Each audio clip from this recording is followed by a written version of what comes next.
What's good, everybody? It's BBK Dragoon here with 5 tips to help you get better at any FPS game. This one is geared more towards beginner and intermediate players. However, it's always great for the veterans to brush up on some of these rookie mistakes. Later on this week on my channel, I will have 5 tips for advanced players to get better at any FPS game. So let's start with number 1. Stop panicking. Play at your own pace. How many times have you been over at a friend's house and somebody picks up the controller who has never played a first-person shooter before, and every time they get overwhelmed in an engagement, they flail? They're aiming in crazy directions, they're smashing buttons they shouldn't, like reloading in the middle of the fight or whiffing melees.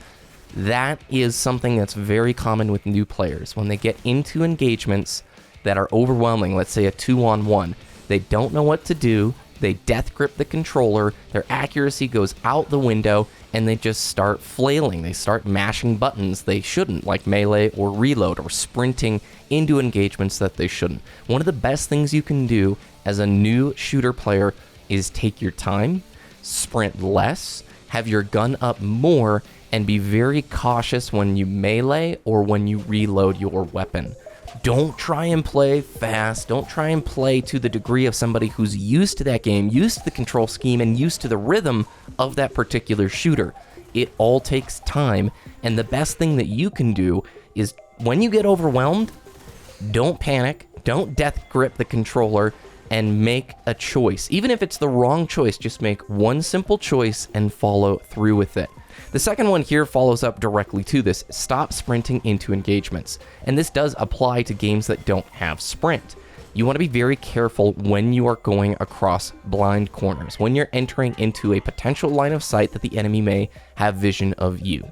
A lot of times in Call of Duty, in Destiny, in Battlefield, games that have sprint, players always move with that sprint. New players continually do what's called the sprint juke, and that's anytime they move forward, they press the sprint button, even if it's around a corner. And what this leads to is that player getting shot as their sprint animation is concluding. So anytime you're sprinting, it takes a handful of frames from the end of the sprint before your gun is up and ready to shoot. And those few frames to a new player might not seem like a big deal, but to an experienced player, these are free kills.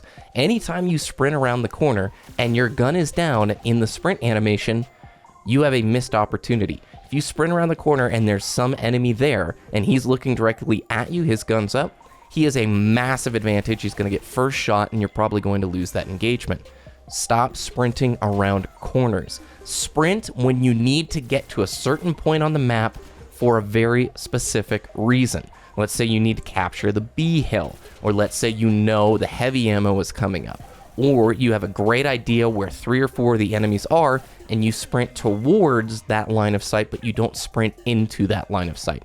Number 3, stop returning to the place of your death. We have all had this happen where you die, you get angry, and you think, I'm going to go right back to that spot on the map, and I'm going to get a revenge kill on that person.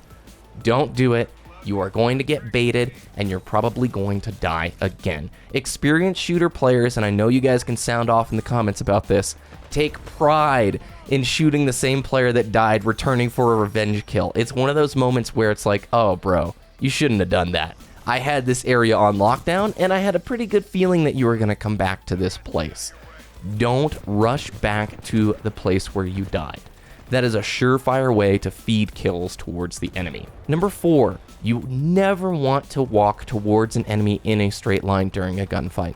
And this is something new players do all the time, especially in shooters that have a melee mechanic. And the reason is, the melee is a very easy, rewarding experience when it connects. If you take Halo, for example, you only need a few shots into the enemy's body, and then that melee just eviscerates them.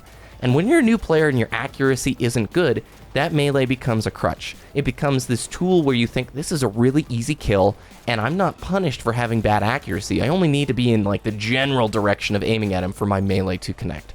But experienced players will see this move telegraphed all the time. It translates into the new player in all their gunfights, walking straight towards the enemy as they're firing, making him the easiest target in the world to hit. And it's because the new player wants to close that gap and go for the melee. Experienced players are going to bait this, and they're going to absolutely punish you for it over and over again. When you're in a gunfight, you want to be strafing left and right. You want your movement to be unpredictable and erratic to where the enemy has to change their crosshair placement. When you run directly in a straight line at the enemy or towards them, they barely have to move their crosshair, so almost all of their shots are going to connect, causing you to lose that gunfight. A great rule of thumb for new shooter players is never go in for that melee unless it's like 99% guaranteed, unless you absolutely know you can close the gap to go for it. Because whiffing a melee is also death, right? You're stuck in that whiffed melee animation for a lot of frames regardless of which shooter you're playing. So keep in the back of your head in gunfights, am I just walking towards them every single fight?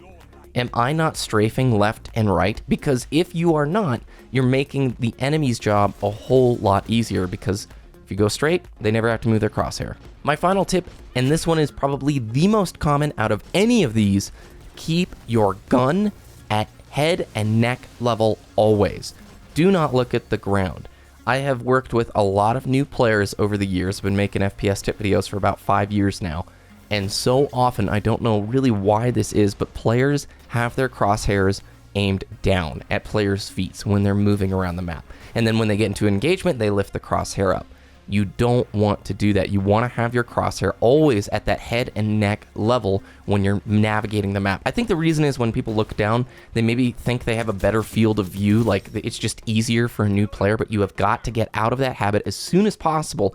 Because when an enemy emerges into your line of sight that you either were expecting or weren't expecting, the player who already has their gun up aimed at the correct height level only has to get the crosshair left and right at that point. They don't actually have to move it vertically at all. But the player who's aiming at the floor has a bunch of extra time and effort that they have to take to lift that crosshair up to the neck or the chest height. And I'm just saying that because neck or chest, depending on which shooter, there's different mechanics for precision shots if you hit the head or the body. You need to have that gun aiming up near the neck and the head. Look back at your gameplay.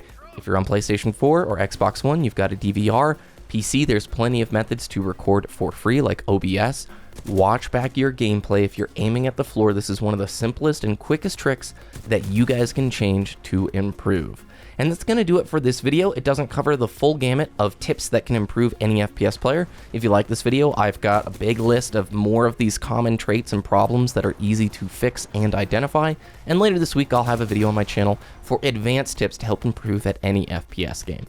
Thank you all for watching. If you found this helpful, I would love it if you left a like. And if there's a tip that I missed, let me know about it down in the comments section below. Thanks and have a great day.